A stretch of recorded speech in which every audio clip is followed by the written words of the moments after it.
The hearing had lasted about, I'd say about an hour total. Judge basically threw the book at Vandersloot as part of a plea bargain, received 20 total years in prison that he will actually serve in the Peruvian prison where he's still serving a sentence for a murder that he committed back in 2010. Basically, in the end of things, he will not ever come back to the United States to serve time here unless he's released early on the prison sentence in Peru. So that was the ultimate sentence. He pled guilty.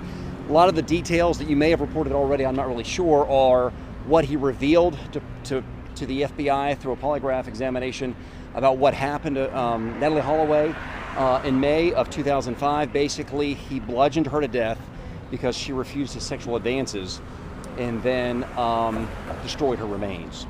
And that's what was revealed to the FBI, which was in then turn that the video of that confession was played at some point for the Holloway family.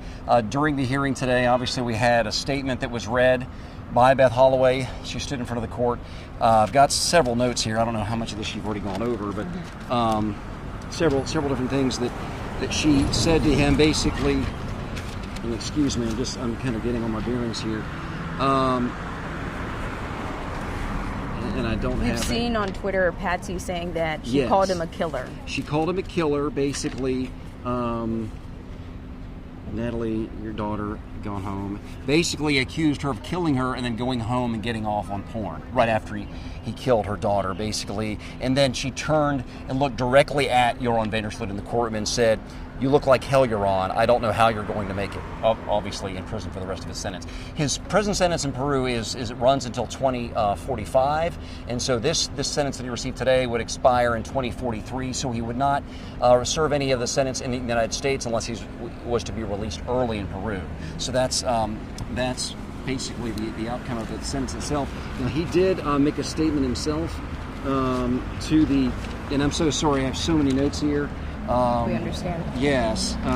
Apologizing he does to say, the yes, family. "I would like to take this chance to apologize to the Holloway family and my own family. I hope my statement provides some sense of closure. I am not the person I was back in 2005. And then he went on to say that he had given his heart to Jesus Christ. So that was the short statement that he made in court. Every turn that he was asked a question was very respectful. Didn't seem snarky or contrite at all in the courtroom. He was wearing, as we all know, an orange jumpsuit that he has been donning in the Shelby County Jail. He'll be immediately returned to Peru by the U.S. Marshal Service in the next few days. Of course, the judge said that would be at the earliest convenience. I don't believe it will be today, but I'm sure in the next couple of days, as soon as they can secure the proper paperwork to return him to Peru after the sentencing today. I want to ask you, you've been covering this, 18 years. A lot of people in the Birmingham metro area have been wanting to know or at least get an end to this. For you personally, just sitting in there and watching the emotions and hearing what Joran Vandersloot had to say and what Beth Holloway had to say, can you kind of just help us understand the emotions that happened in that courtroom? Well, the courtroom was packed, as you can imagine. I estimated about 120 people were in the courtroom. I don't know if there are any empty seats. That is the biggest courtroom in the Hugo Black Federal Courthouse on the 8th floor. In fact, the Holloway family, Dave, I believe it's Matt, is the son, and Beth were all sitting at the prosecution table. A number of other people are also there that I recognize, different attorneys and such. A lot of community members were here that knew Beth and still know Beth. They lived in Mountain Brook at the time 18 years ago. In fact, I remember first hearing about this case 18 years ago. I was actually at this courthouse covering a different trial and not realizing how long the story would not only last but haunt the community. And so today, a sense of closure not only for the community but the Holloway family, now knowing what ultimately happened to their daughter. It was a remainder mystery because Joran Vandersloot kept it a secret. So ultimately we now know that he murdered her, bludgeoned her to death. We don't know exactly how the body was disposed of, but basically the judge, in wrapping up her sentencing comments, said that he destroyed her remains.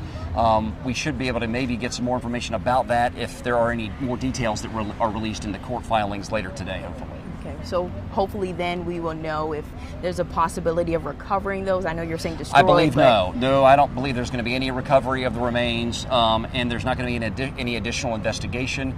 He will not be prosecuted for her murder. The statute of limitations in Aruba is actually 12 years, so those expired 6 years ago. That expired 6 years ago, so he's not going to be prosecuted for this any further. Interesting to point out is the sentencing guidelines for wire fraud and extortion under the circumstances of this case, the judge said was about 3 to 4 years. So as a part of the plea deal, Vander Sloot and the prosecution agreed to up that to 240 months, which is 20 years. And the judge actually said she weighed making the sentence consecutive, not concurrent. Concurrent means when you run a sentence at the same time as another sentence. She actually considered running it consecutively. So when he gets out of his, finished serving his Peruvian sentence, he would then have to serve an additional 20 years in a U.S. federal prison. But she decided to go with the 20 years. But the upward departure from the sentencing guidelines from 3 to 4 years to 20 years was extreme, and she said based on the facts of the case and his confession that was the least she could do. She wished she could do more. So, obviously you'll probably get these answered from the federal prosecutors, but, with working with the Peruvian government, to get him here to face these Alabama charges, how's it looking in your expertise with getting him back to serving that? Is it going to be easy? It will be. I mean, it's just a matter of it's a diplomatic paperwork, I would guess. I mean, they knew this was coming. They gave the treaty agreement between the Peruvian government and the United States government was for 1 year. They had 1 year to prosecute him for these crimes. If the case had not been adjudicated in that 1 year, they would have to file an extension. So it's only a matter of, and they've probably already been in contact with the different authorities in Peru, and I would assume he would not still be in the United States by the end of the weekend. That's just my assumption. I've not been told that, but the judge did say as soon as possible he will be removed from Jefferson County, from Alabama, and taken back to the Peruvian prison where he'll serve the rest of his murder sentence there. For also, I understand today, for killing a woman, this is what the judge said, for killing another woman that refused his sexual advances on the actual anniversary of Natalee Holloway's death. So he killed another woman in Peru on the anniversary of Natalee Holloway's death for refusing his sexual advances. The same motive that was revealed today in court for why he killed Natalee Holloway back in May of 2005. Was there any eye contact? Did he look at the family? Was there any remorse that you can see? I mean, I was sitting directly behind him. I was on the fourth row. He walked in, glanced over at a myriad of people, but didn't make direct eye contact.